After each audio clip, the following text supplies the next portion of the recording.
방과 후 여우 계단부 선배들, 오늘도 재밌게 들어줘. 자, 첫 번째 괴담입니다. 할머니의 49제. 투첸 괴담이고요. 10여년 전, 내가 고등학생일 무렵 이야기다. 6월 초였다. 홋카이도는 장마도 내리지 않는 곳이다.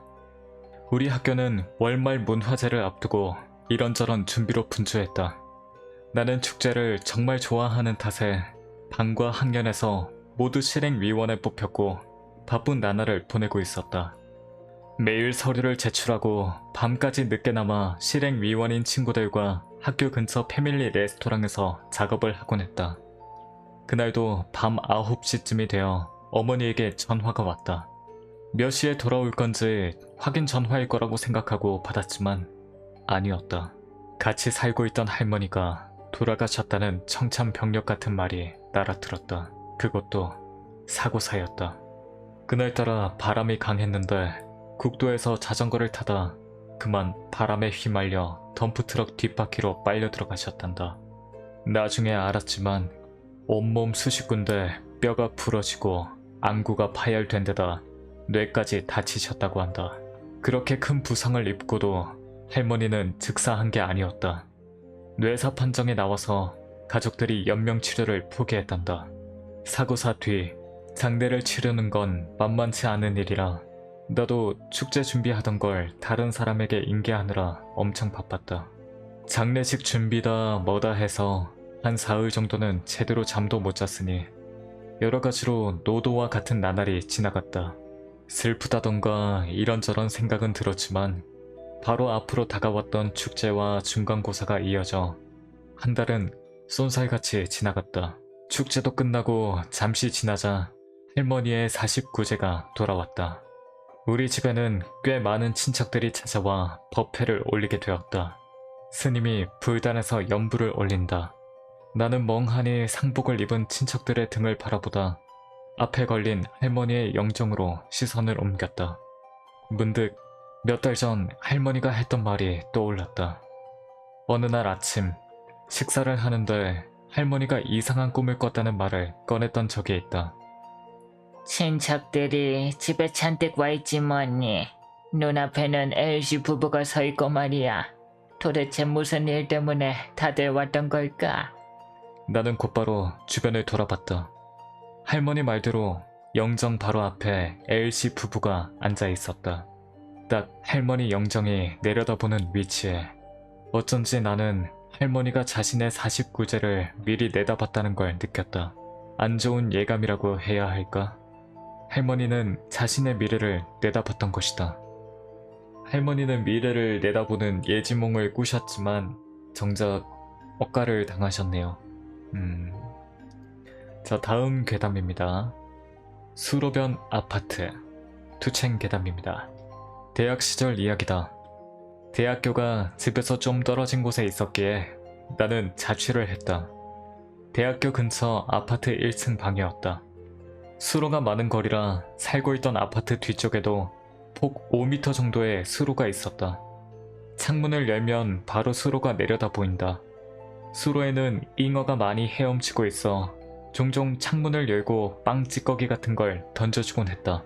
어느 날 밤 문득 눈을 떴다. 시계를 보니 새벽 3시를 지난 터였다. 자다가 새벽에 깬 건 처음이었기에 왜 이런 시간에 눈을 떴나 의아해 하던 찰나 창밖에서 찰박 찰박 하고 희미하게 물소리가 들려오는 걸 깨달았다. 잉어가 튀어오르기라도 하는 건가 싶어 창을 보았다. 커튼 너머로 사람의 형태를 한 무언가가 창문에 달라붙은 채 조금씩 올라오는 게 보였다. 창밖에는 사람이 서 있을 공간 따위 없었다. 창문에 딱 붙어 올라오고 있는 것을 보자 사람이 아니라는 게 느껴졌다. 그놈의 상반신이 커튼 너머로 보이게 될 무렵 그놈이 천천히 손을 뻗어 창틀에 댔다. 창을 열려고 힘을 주는 것 같았다. 잠겨있는 덕에 창은 움직이지 않았고 창틀이 끼깃 하고 소리를 낸다. 놈은 움직임을 멈췄다. 지금 그 소리로 내가 일어났는지 확인하려는 듯 기척을 살피고 있었다. 나도 이불 속에서 꼼짝하지 않고 숨만 가볍게 몰아쉬었다. 서로 움직임을 멈추고 커튼 너머로 기척을 살피는 시간이 흘러간다. 실제로는 아마 5분도 되지 않았겠지만 내게는 영원과도 같이 느껴졌다. 그리고 그놈이 다시 움직이기 시작했다. 창문에 달라붙은 채 서서히 2층으로 올라간다. 잠시 뒤 놈의 발끝만이 보일 무렵 2층 창문이 열리는 소리가 희미하게 들려왔다. 그리고 커튼 너머로 놈의 발끝마저 보이지 않게 되었다. 나는 그놈이 2층 방 천장 바로 위에 있다는 것을 확신했다. 2층에 살고 있는 사람이 어떻게 되었는지는 이미 알 바가 아니었다. 단지 움직이지 않은 채 호흡조차 한없이 얕게 쉬며 윗방의 기척을 엿볼 뿐이었다. 아침이 올 때까지 나는 미동도 않은 채 오로지 기척을 죽이고 윗방의 기척을 살필 뿐이었다. 그 사이 윗방에서는 소리 하나 나지 않았다. 7시 지날 무렵 옆집 샐러리맨이 문을 열고 나오는 소리가 들렸다. 나는 뛰쳐나가 잠옷 차림으로 그 뒤를 따랐다. 큰 길로 나와 친구에게 전화를 했다. 그 이후 한동안 친구네 집에 묵다가 다른 곳으로 이사했다. 몰인정한 이야기일지도 모르지만 윗방 사람이 어떻게 되었는지, 그때 수로에서 올라온 게 무엇이었는지는 모른다. 어쩌면 아예 확인하지 않았기 때문에 살아남은 것인지도 모르겠다. 자, 다음 괴담입니다. 이번에도 투첸 괴담이고요. 문소리라는 괴담입니다. 우리 옆집에는 할머니를 먼저 보내고 혼자 사는 할아버지가 있다. 정확히 언제부터인지는 모르겠지만 매일 밤 10시가 조금 넘으면 철컥하고 그 집 문이 열리는 소리가 들려온다. 옆집은 우리 집이랑 같은 문을 쓰고 있어서 바로 귀에 들려오는 것이다. 문은 한동안 열려있다가 닫힌다.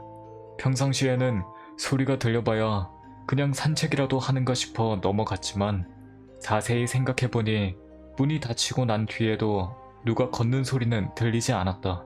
우리 집은 조금 떨어진 곳에서 걸어도 소리가 들려올 정도로 벽이 얇은 터라 문이 닫히는 소리 말고도 다 들려오기 마련이다. 왠지 흥미가 동한 나는 10시 되기 조금 전부터 할아버지가 무얼 하고 있는지 살펴보기로 했다. 할아버지는 부인이 남기고 간 정원 관리에 무척 신경을 쏟고 있어 우리 집 쪽을 향해 화단이 높게 쌓여 있다. 거기 뒤에 숨으면 어두운 데다 각도상으로도 안 보일 거라고 생각해 나는 그 화단 뒤에 숨었다. 뭐 아무 일 없을 테고 그걸로 의문도 풀릴 거라고 그때만 해도 그렇게 생각하고 있었다. 10시 17분 스마트폰 밝기를 최소로 하고 게임을 하고 기다리고 있는데 철컥하고 문이 열리는 소리가 들려왔다. 나는 황급히 스마트폰을 껐다. 평소처럼 덜컥거리며 문이 열린다. 하지만 문 밖으로 나온 할아버지의 이상한 광경에 나는 숨을 집어삼켰다. 할아버지는 문에 손을 댄 채 얼굴만 밖으로 불쑥 내밀고 있었다. 그것뿐이라면 그냥 밖을 내다보는구나 싶겠지만 표정이 확실히 이상했다. 공포가 느껴질 만큼 만면의 미소를 띠고 있었다. 얼굴 근육이 지치지 않을까 싶을 정도로 양 입꼬리가 올라가 있었다. 묘하게 냉정해져서 할아버지가 노망이 들었구나 싶었는데 저벅저벅 하는 소리가 들려왔다. 주변을 돌아봐도 그런 소리를 낼 존재는 보이지 않았다. 하지만 저벅저벅 하는 소리는 내 앞을 지나 집 안으로 들어갔다. 믿을 수 없는 상황에 숨도 못 쉬고 굳어있는데 할아버지가 눈을 크게 치켜뜨더니 내가 숨어있는 화단 쪽으로 고개를 돌렸다. 현관 불빛 아래 비치는 기분 나쁜 표정에 나는 순간적으로 의식을 잃을 것만 같았다. 들킨 걸까? 아니, 저기서는 나를 볼 수 있을 리가 없을 텐데. 하지만 나를 보고 있어. 패닉에 빠진 채 나는 고개를 숙여 최대한 몸을 숨겼다. 그러자 현관에서 이쪽으로 걸어오는 소리가 들려온다. 화단 근처에서 멈춰섰다. 필사적으로 숨을 참았지만 그보다는 심장이 미친 듯 뛰어 그 소리가 들리지 않을까 걱정될 정도였다. 잠시 있다가 화단 앞에서 현관으로 돌아가는 소리가 들려왔다. 문이 닫히고 잠긴다. 하지만 나는 할아버지가 앞에서 지키고 서 있을 것만 같아 거기서 움직일 수가 없었다. 겨우 침착을 찾은 후에야 조심스럽게 겨우 집으로 돌아왔다. 할아버지가 뭘 하고 있었는지 궁금한 것보다 들키지 않았을까 무서워서 지금도 어쩔 줄을 모르겠다. 자, 다음 괴담입니다. 카라스텐구의 저주. 휴일이면 방콕하고 게임이나 하기 마련이지만 이따금씩은 아무 생각 없이 차를 타고 드라이브를 나설 때가 있습니다. 그날 역시 적당히 상기를 드라이브하고 있었는데 앞에 누가 버린 건지 도시락 찌꺼기가 보였습니다. 거기 까마귀가 잔뜩 몰려들어 지나가는 길을 막고 있더군요. 평소라면 서행하며 까마귀들이 물러서길 기다렸겠지만 그날은 어쩐지 이유도 없이 짜증이 나서 그냥 경적을 울려 쫓아내버렸습니다. 나중에 떠올린 거지만 이때 놀라 날아가던 까마귀 중 유독 한 마리가 나를 째려보더군요. 그로부터 30분 정도 상기를 달리던 와중 갑자기 쾅 하는 소리와 함께 차를 흔드는 충격이 왔습니다. 순간 동물을 치었나 싶어 차에서 내렸지만 근처에도 차 아래에도 아무것도 보이지 않았습니다. 아무 일 없이 산에서 내려온 뒤 집으로 가기 전 누나네 집에 들렀습니다. 마중 나온 누나는 내 얼굴을 보더니 뭐 괜찮겠지 라고 걱정 반 기막힌 반인 듯 말했습니다. 왜 그러냐고 묻자 멍청한 동생아, 너 어디서 까마귀 괴롭혔지? 라는 질문이 돌아왔습니다. 산길에서 앞을 막고 있길래 경적을 울려서 쫓아냈는데 그 중에 카라스텐구가 있었나봐. 네 차에 저주가 내렸다. 뭐? 아니 그보다 누나는 그런 걸 어떻게 아는 거야? 그러고 보니 말 안 해줬던가? 나는 그런 게 보인단다. 아무래도 누나는 중학생 무렵부터 영감이 생겼던 모양입니다. 그 무렵에는 현세와 피안의 교섭자라느니 집을 하는 자, 맑게 하는 자, 진정시키는 자의 칙명이라느니 날뛰는 영이여 나를 따르라 라며 떠들어대서 그냥 중2병인 줄 알았는데 누나의 말에 따르면 쾅하는 충격은 카라스텐구가 저주를 걸기 위해 차 지붕을 때린 것이라고 합니다. 차가 저주를 받았다니 꺼름직해서 좀 풀어달라고 부탁을 해봤지만 깔끔하게 거절당했습니다. 누나 가라사대. 치명적인 저주도 아닌데다 나는 저쪽 편에서도 감시받는 몸이니까 지금은 멋대로 손대고 싶지 않구나. 라나 뭐라나. 그날 밤은 무슨 저주가 내릴지 잠도 제대로 못 잤지만 다음날 아침 바로 알 수 있었습니다. 새똥이었습니다. 그것도 엄청난 양의. 내 차가 마치 새들의 화장실이라도 된 것 마냥 새똥으로 잔뜩 뒤덮여 출근 전에 세차장을 들러야 하는 나날이 이어졌습니다. 누나 말대로 치명적인 건 아니었지만 솔직히 귀찮아 죽을 지경이었습니다. 참다 못해 나는 제차 누나에게 도움을 청하려 전화했습니다. 집 근처 뒷산절에 카라스텐구를 모시는 신당이 있어. 거기다 공양을 바치고 용서를 빌어보렴. 안 되면 미야지마에 있는 탱구님한테 두부를 바쳐야지 뭐. 이유는 잘 모르겠지만 일단 내가 저주를 받아 동티를 맞았으니 이제부터는 누나가 도와줘도 되는 모양입니다. 조언대로 공양을 바치고 용서를 빌자 다음 날부터 새똥은 깔끔히 사라졌습니다. 미야지마까지 안 가도 돼서 참 다행이었지요. 제가 알기로 카라스텐구라는 요괴는 일본 요괴 사회에서도 상당히 직급이 높은 그런 요괴라고 알고 있는데 이게 시대가 변하면서 카라스텐구도 잔반 처리나 하고 있는 신세가 돼버렸군요. 그리고 이 누나 이야기 좀 더 썰로 풀어줬으면 좋았을 것 같다. 누나 상당히 평범하지 않은 인간인 것 같은데. 자, 다음 괴담입니다. 제목은 웅덩이라는 괴담입니다. 친구에게 들은 이야기다. 친구가 중학교 1학년일 때 학교에서 집으로 돌아오는 도중이었다. 공터에 주저앉아 놀고 있는 A군이 보였다. A군은 옆집에 사는 초등학교 1학년짜리 남자아이로 친구는 남동생처럼 A군을 귀여워하곤 했다. 가까이 다가가 보니 A군은 웅덩이를 나무 토막으로 찰박찰박 휘젓고 있었다. 뭐 하는 거야? 라고 말을 걸자 보고 있어봐. 재미있으니까. 라는 대답이 돌아왔다. 어디 보자. 하고 옆에 쭈그려 앉아 A군은 웅덩이를 휘젓던 손을 멈췄다. 거칠어졌던 수면이 잔잔해짐에 따라 거기에 비치는 경치도 확실해져 온다. 작은 웅덩이니 비치는 건 두 사람의 얼굴과 구름 정도뿐이지만 그러자 A군은 실패네. 라며 다시 웅덩이를 휘젓기 시작했다. 무엇이 실패인지 뭐가 재밌다는 건지 알 수가 없었다. 그 후로도 2번 실패가 이어졌다고 한다. 친구는 슬슬 질리기 시작해 시선을 다른 데로 옮겼다고 한다. 그 순간 A군이 아! 하고 입을 열었다. 곧바로 시선을 웅덩이에 되돌리자 친구와 A 얼굴 사이에 모르는 아줌마의 얼굴이 비쳤다. 깜짝 놀라 뒤를 돌아봤지만 아무도 없었다. 친구는 당황해서 다시 웅덩이를 봤다. 여전히 아줌마의 얼굴이 비치고 있었다. 친구는 무섭다는 생각보다 어떻게 라는 의문이 앞섰다고 한다. 자세히 본 얼굴은 무표정했고 생기가 없었다. 이윽고 그 얼굴은 웅덩이 속으로 가라앉듯 사라져갔다. A군은 다시 웅덩이를 찰박찰박 휘저으며 조금 성공이야. 라고 말했다. 조금이야? 응, 아까 전에는 3개나 나왔는데? 그제야 친구는 처음으로 무섭다고 느꼈다고 한다. A야, 돌아가서 같이 간식 먹자. 라며 A군의 손을 억지로 끌고 집으로 돌아왔다고 한다.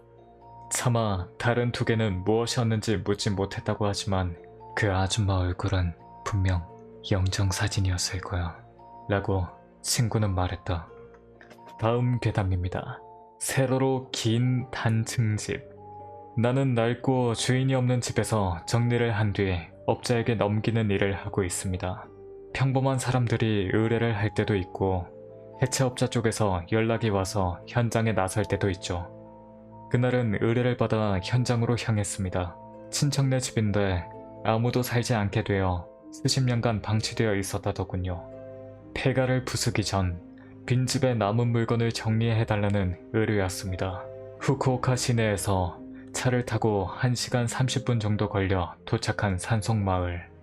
사람은 그럭저럭 살고 있는 것 같았지만 이래저래 많이 빠져나갔는지 여기저기 빈집이 눈에 들어왔습니다. 꽤 큰 저택이라고 들었기에 그날은 친구 아들인 T를 아르바이트생으로 데리고 온 터였습니다.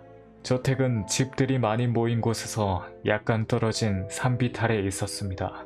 도착할 무렵이 되자 길이 좁아져서 비탈을 오르기 전 자갈밭에 차를 세우고 걸어서 저택으로 올라갔습니다. 3분 정도 길을 걸어가자 이상하게 세로로 길쭉한 단층집이 나왔습니다. 산속마을에 왜 이런 형태의 집을 세웠는지 의아했죠. 열쇠로 문을 열고 우선 먼지와 습기를 제거할 요량으로 집안 창문을 T와 분담해서 열기 시작했습니다. 창문을 몇 개 여는 사이 몇몇 창문은 그냥 열려 있다는 게 눈에 들어왔습니다. 뭐 시골이다 보니 별 생각 없이 넘어갔지만요. 가까운 방부터 순서대로 창문을 열며 안쪽 방으로 나아가는데 안쪽에서 누군가가 이야기하는 것 같은 기척이 느껴졌습니다. 순간 T가 나에게 말을 걸었나 싶어 위치를 확인해봤지만 완전히 다른 곳에 있더군요. 기분 탓인가 싶어 더 안쪽으로 나아가자 복도 바닥이 어느 부분을 경계로 엄청 낡은 것으로 바뀌어 있었습니다. 아무래도 이 세로로 긴 집은 증축을 통해 지어진 것 같았습니다. 가장 안쪽 방에 겨우 도착해 문을 열려는 순간 갑자기 누군가가 강한 힘으로 문을 잡더니 그대로 쾅 닫았습니다.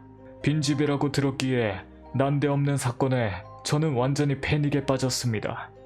누가 있습니까? 라고 어떻게 겨우 물어보자 하는 소리가 들려왔습니다. 여지껏 들은 적 없는 마치 신음소리와 같은 소리였습니다.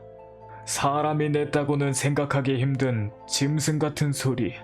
게다가 안에서 무언가가 미친 듯 날뛰고 있어서 무언가가 부서지는 소리가 들려왔습니다. 무서워져서 T를 바라보자 그도 그 소리를 들었는지 얼굴이 새파랗게 질려 있었습니다. T는 손을 휘휘 내저으며 이제 그만하고 돌아가자는 의사를 표현했습니다.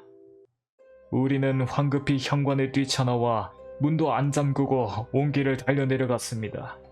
뒤에서는 계속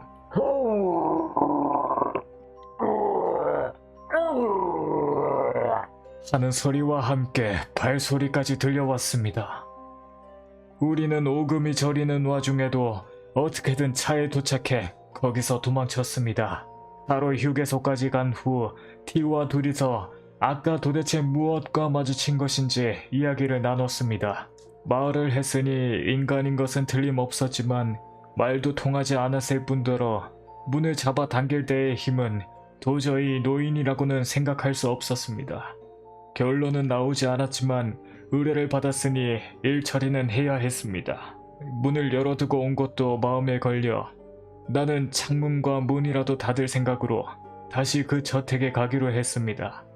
조심스레 문을 열고 들어가 가능한 한 소리를 내지 않게 살그머니 창문을 닫기 시작했습니다.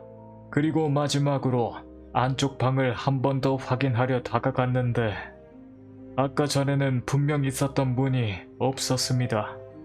복도가 도중에 끊기고 벽이 되어 있었습니다. 벽 아래쪽에 눈을 돌리자 무언가가 벽에서 흘러나온 듯한 자취가 남아 있었습니다. 나는 T와 얼굴을 마주 본 뒤 허둥지둥 그 저택에서 나왔습니다. 만약 그 문 너머로 들어갔더라면 어디로 이어져 있었을까요? 다음 괴담입니다. 사냥당하는 6명. 내가 점쟁이 겸 점장 대리로 일하고 있던 15년 전쯤 이야기다. 분명 추석 직전이었던 것 같다. 바에 단골 손님들이 모여 담력시험을 하러 가자는 이야기가 나왔다. 장소는 짐승들의 영산이라 불리는 산. 아직 휴대폰이 보급되기 전이었기에 유사시를 대비해 만반의 준비를 하고 휴일날 밤 9시에 출발했다. 앞차에는 A씨가 운전을 하고 조수석에 남자 손님 1분, 뒷좌석에 여자 손님 2분이 앉았다. 뒷차에는 바텐더 형이 운전을 하고 조수석에 내가, 뒷좌석에 여자 손님 2분이 앉았다. 늦은 시간이라 산길에는 아무도 없었고 순조로이 위령비를 향해 나아갔다. 달빛도 밝고 가는 길의 전망도 잘 보였다. 산 중턱 근처 접어들었을 때 바텐더 형이 이상하게 나를 살피기 시작했다. 앞차가 너무 빠르지 않냐? 저렇게 가지 않아도 괜찮은데. 안전운전을 하기로 이야기를 했던 데다 앞차를 운전하는 A씨는 얌전한 성격이라 누굴 태우고 저렇게 운전할 사람이 아니었다. 하지만 그러는 사이 앞차는 손살같이 달아나 후미등조차 보이지 않게 되었다. 산길이라 커브 때문에 그랬나 싶었지만 산 정상에 도착할 때까지 앞차가 시야에 들어오는 일은 없었다. 산 정상까지는 외길이라 도중에 차를 세울 것도 없다. 그런데도 뒤에서 따라오던 우리 차가 먼저 도착하고 만 것이다. 다들 당황해하고 있는 사이 꽤 늦게 앞차가 도착했다. 앞차에 탄 사람들도 당황해하고 있었다. A씨는 당황해하며 우리에게 다가왔다. 아까 전까지만 해도 뒤에 있었는데 언제 앞지른 거야? 앞차에서는 계속 뒷차가 보였고 안전운전을 했다는 것이다.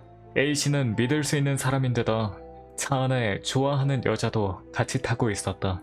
굳이 위험운전을 해놓고 거짓말을 할 이유가 없었던 셈이다. 나와 바텐더 형은 서로 눈빛을 교환하고 깜짝 놀랐지? 여우한테 홀린 거 아냐? 라며 장난스레 얼버무렸다. 그리고 사람들을 목적지인 위령비로 데리고 가서 기념 촬영을 했다. 슬슬 돌아가려고 할 무렵 바텐더 형이 내게 다가와 속삭였다. 돌아갈 때 위험할지도 모르겠다. 나도 같은 생각이었기에 몰래 A씨에게 다가가 돌아가는 길에 뭐가 나올지도 몰라요. 동요하지 말고 태연하게 있으세요. 라고 말했다. A씨는 당황한 기색이 역력했지만 좋아하는 분을 안전히 모셔다 드려야죠. 라고 말하니 묘하게 결의를 굳힌 듯 했다. 돌아가는 길도 A씨가 운전하는 앞차가 먼저 출발했다. 아까 전 산 중턱 근처에 접어들자 뭐가 나왔다. 형이 백미러와 나를 황급히 번갈아 보기에 나는 뒷좌석에 있는 2명에게 말을 건네는 척 뒤를 바라봤다. 우리 차를 따라오듯 엄청난 속도로 달려오는 사람이 6명 있었다. 다 일본인인 것 같았지만 연령도 성별도 제각각이었다. 입고 있는 옷은 최근 것 같았다. 6명은 모두 비통한 얼굴을 하고 우리 차에 도움을 청하듯 손을 뻗고 있었다. 그 6명 뒤로는 수많은 동물이 엄청난 속도로 따라오고 있었다. 동물 무리에는 개나 고양이는 물론 소나 말, 곰까지 있었다. 솔직히 나는 뭐라 말도 못할 지경이었다. 다행히도 뒷좌석의 여자 손님 2명은 아무것도 모른 채 즐거운 듯 이야기를 나누고 있었다. 내가 대충 말을 맞추고 뒤를 바라보고 있는 사이 6명 중 맨 뒤에 있던 사람이 동물들한테 따라잡혔다. 동물들은 멈춰서서 나고한 사람을 공격하기 시작해 점차 시야에서 멀어져 갔다. 아직 우리 차를 따라오고 있던 5명이 분명히 안도의 표정을 지었다. 하지만 곧 동물들은 다시 나타났다. 그 후 동물들은 한 명을 삼키고 다시 따라오기를 반복했다. 마침내 마지막 한 명이 사라지자 동물들은 우리를 쫓아오지 않았다. 나는 시선을 앞으로 돌리고 바텐더 형과 아무 말 없이 고개를 끄덕였다. 집합 장소인 편의점에서 앞차와 합류하자 A씨는 싱글벙글 웃으며 아무것도 안 나오던데? 겁을 주고 그래 라고 말했다. 왜 앞차를 우리가 앞질러 갔던 건지는 아직도 모른다. 다만 우리 차를 따라오던 6명은 아마 생전에 동물에게 심한 짓을 했던 게 아닐까 싶다. 동물의 영산에 갇힌 채 용서받을 때까지 그 죽음의 레이스를 반복하고 있는 게 아닐까? 자, 오늘의 마지막 괴담입니다. 단편 괴담이고요. 녹음을 하고 있는 현재 밖에 비가 내리고 있습니다. 전국적으로 비가 오는 날이고요. 그러니까 비와 관련되어 있는 괴담을 하나 읽어보도록 할게요. 비가 쏟아지던 날. 이건 제가 초등학교 저학년 때 살았던 나고야에서 겪은 체험입니다. 9월, 아직은 더운 억수같이 비가 쏟아지던 날이었습니다. 그날은 근처에 사는 또래의 친구 2명과 저를 포함 3명이 무리를 지어 하교하게 되었어요. 하늘은 무채색으로 물들인 듯한 잿빛이었고 아주 어둑했던 기억이 납니다.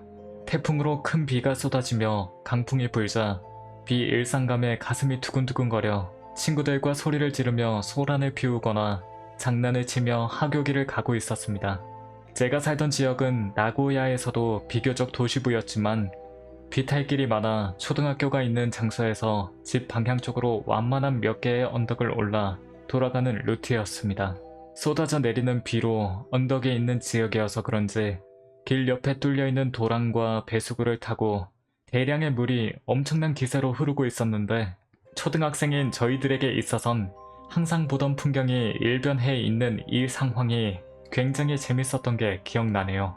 그 도랑에는 뚜껑 같은 덮개가 달려 있었는데 중간중간 간혹 금속의 그물망으로 되어 있는 곳이 눈에 띌 때마다 친구들과 나뭇가지를 꽂아 넣거나 나뭇잎을 흘려넣어 관찰하며 놀고 있었습니다.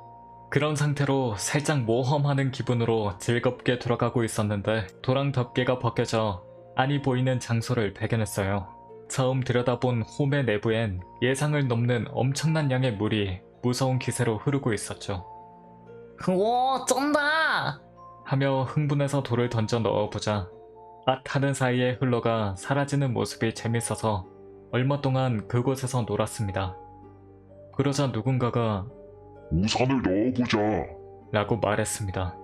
돌과 나뭇잎을 넣는 것에 질리기 시작한 우리는 곧바로 그 제안을 받아들였죠. 친구 중 커다란 비옷을 입고 있던 친구가 내가 할게! 하며 우산을 접어 도랑에 꽂아 넣었습니다. 그러자 상당한 물살이었던 탓인지 우산이 물에 휩쓸려 가려 했고 더군다나 접힌 우산 안쪽으로 물이 밀려 들어와 도무지 우산을 뺄 수 없던 친구는 도랑에 있는 방향으로 굴러떨어질 지경이 되었습니다. 바로 그때 뒤에서 이봐, 거기 너희들!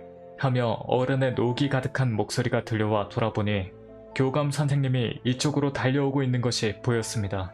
그 목소리에 놀랐는지 친구가 우산을 놓자 우산이 한순간에 빨려 들어가며 도랑 안에서 우산대가 부러지는 빠각빠각빠각 하는 소리가 들려왔습니다.